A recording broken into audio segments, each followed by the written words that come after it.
In the heart of Cebu City, where the scent of street food mixes with the sound of jeepneys and laughter from small alleyways, two souls carried the same dream, a dream far greater than the life they knew.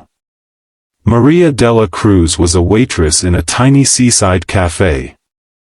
Every night, as she cleared the last table and turned off the lights, she would sing softly to herself, her voice rising gently above the noise of the waves. Singing was her only escape, her way of keeping her late mother's memory alive. Her mother used to tell her, "Anak, your voice is your prayer. Never stop singing, even when life gets hard." Those words lived in her heart, echoing every time she felt close to giving up.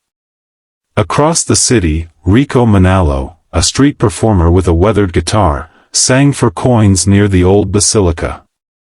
His father, once a musician, now lay sick in bed, and Rico's music paid for the medicine that kept him alive. He never complained, but every song he played carried both love and pain.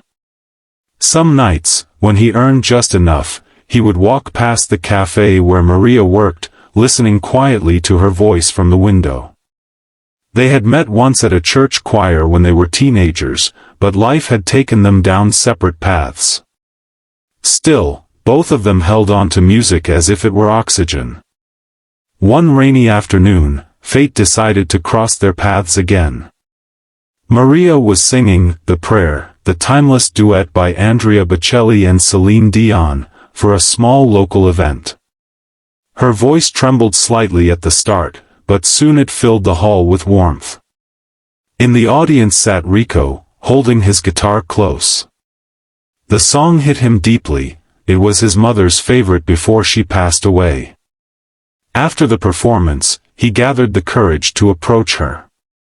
"You sang that like an angel," he said shyly. She smiled, recognizing him instantly. "Rico? The guitarist from Santo Niño Choir?" Their laughter filled the air like two melodies finally finding harmony again.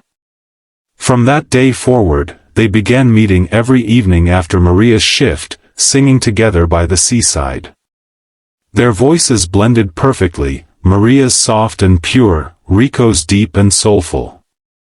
They posted small covers online, hoping someone would notice.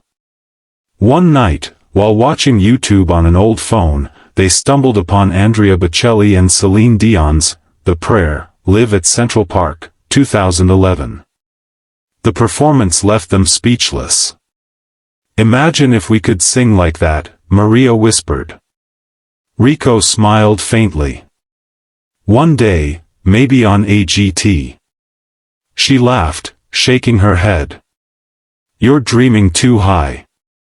But Rico's eyes sparkled with determination. "No dream is too high when your heart sings for it." Weeks later, when auditions for America's Got Talent 2025 opened, they sent their video without expecting much. Yet, one morning, Maria's phone buzzed with an email, "Congratulations. You've been selected for the AGT live audition." Tears filled their eyes. They held each other's hands tightly, unable to speak. The girl from a small cafe and the boy from the streets of Cebu were about to stand before Simon Cowell and the world, ready to turn their prayer into reality. As the grand lights of America's Got Talent 2025 illuminated the massive stage, Maria and Rico stood hand in hand, hearts pounding like drums in their chests. It was their first time leaving the Philippines. The journey from Cebu City to Los Angeles had felt like a dream they were afraid to wake from. The stage looked endless, and the crowd stretched into the darkness beyond the blinding lights. The judges sat before them, Simon Cowell, Heidi Klum, Sofia Vergara, and Howie Mandel, their faces familiar from countless TV screens but now so real it was overwhelming. The host introduced them, "From Cebu City, Philippines, please welcome Maria and Rico." The audience clapped, curious but uncertain. Simon leaned forward slightly, his sharp eyes studying the nervous duo. "So, what are you going to sing for us tonight?" he asked. Maria's voice quivered as she replied, "We'll be singing The Prayer by Andrea Bocelli and Céline Dion." There was a murmur of approval in the crowd. It was a difficult song, one that required not just skill but emotion. "That's a big song," Simon said, raising an eyebrow. "Let's see what you've got." Rico gave Maria's hand a small squeeze. The orchestra began to play. The first note left Maria's lips, soft, trembling, yet filled with such honesty that the audience instantly fell silent. Her voice floated through the theater like a warm breeze, each word carrying years of struggle and hope. Then Rico joined in, his deep tone grounding her heavenly sound, creating a balance so pure that even the crew backstage stopped what they were doing to listen. The duet grew in strength, the harmony building with every measure. It wasn't just a song anymore, it was their story, two lives woven together by faith, love, and survival. As the chorus soared, "Let this be our prayer," Maria hit the high note that seemed to pierce through every heart in the room. Rico followed, his voice powerful and rich, echoing with emotion. The crowd erupted in cheers, yet the two singers didn't hear them, they were lost in their own sacred world. The camera zoomed in on Simon, his expression had softened, his eyes glistening. He looked almost vulnerable, whispering something to himself as the song continued. By the final verse, both Maria and Rico's voices joined in perfect unity, like two souls meeting in heaven. When the last note faded, silence filled the hall for a moment, a silence so deep that it felt holy. Then, a thunderous standing ovation shook the room. The judges rose to their feet, clapping with genuine emotion. Maria covered her face in disbelief while Rico dropped to his knees, crying with joy.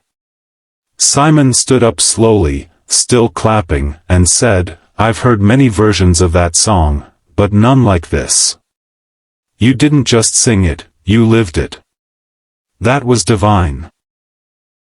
With tears streaming down their faces, the duo held hands again as the golden buzzer was pressed, raining confetti over them. It was more than a victory, it was the moment their prayer was answered. The golden confetti still floated in the air like tiny blessings as Maria and Rico stood on the AGT stage, unable to move, their hearts overwhelmed by what had just happened. The audience's cheers echoed through the theater, and even Simon Cowell was smiling, not his usual measured smirk, but a genuine, emotional smile. He walked toward them as the host rushed to the stage, patting their shoulders. "How does it feel?" the host asked, handing them the microphone. Maria could barely speak through her tears. "It feels like a miracle," she whispered. Rico nodded, holding her hand tightly. "This is for every dreamer back home in the Philippines who thought it was impossible." The audience cheered even louder, chanting their names. Simon leaned closer and spoke softly, but the words carried the weight of sincerity. "You know," he said, "I've heard this song performed by some of the greatest voices in the world. But what you two just did, that wasn't just music. That was heart. That was life." His voice trembled slightly, a rare sight that sent shivers across the room. "When you sang," he continued, "I didn't hear Andrea Bocelli or Céline Dion. I heard Maria and Rico, two people who reminded all of us what it means to believe again."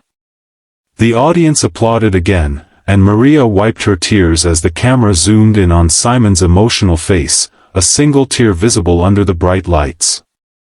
Backstage, after the show, Maria and Rico sat quietly, still processing everything. Their phones were exploding with notifications, hundreds of thousands of views, messages from Filipinos around the world saying how proud they were. One comment read, "Cebu to the world. You made us cry and believe in hope again." Another said, "Simon cried. That's how powerful you are." Maria looked at Rico and laughed softly through her tears. "Can you believe it? Simon Cowell cried. Rico smiled. Maybe that was God's way of showing us our prayer was heard. Within days, their performance went viral across social media. News outlets in the Philippines played clips of their audition, calling it the prayer that moved the world. Local radio stations replayed their version, and churches across Cebu began using their rendition in services. From small villages to big cities, people talked about the humble duo who sang not for fame, but for faith. Invitations poured in from all over the world, but Maria and Rico always remembered where they came from: the small cafe by the sea, the church choir, and the streets where music began their journey. When they were later invited back for the AGT finals, Simon introduced them with pride. From Cebu City, Philippines, he said, two voices who reminded us that miracles still happen when hearts sing in harmony. The crowd erupted once again as Maria and Rico took the stage, ready to perform, not just for themselves, but for everyone who ever prayed for a dream. Their journey had begun with a whisper, and now, their prayer had become a song that would live forever.